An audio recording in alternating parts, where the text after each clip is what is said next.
नमस्कार मित्रांनो, मी कालच आलो होतो मुंबईवरून गावाला.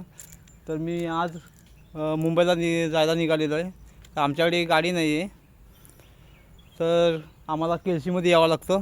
हे सामने केळशी आहे, इकडे यामध्ये खाडी आहे, खाडीच्या पलीकडे केळशी आहे. तर तिथे गाडी मला भेटणार आहे.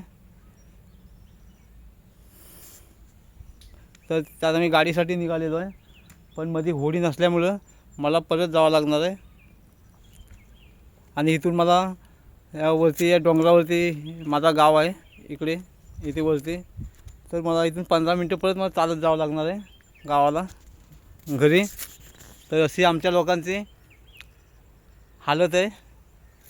तर त्याला काय करणार, तिकडे पुढे ब्रिज बनवत होते, पण तो ब्रिजवरती स्टे आणल्यामुळं ते काम बंद केलेलं आहे. तो ब्रिज झाला असता तर आम्हाला म्हणजे खूप बरं पडलं असतं. बाय.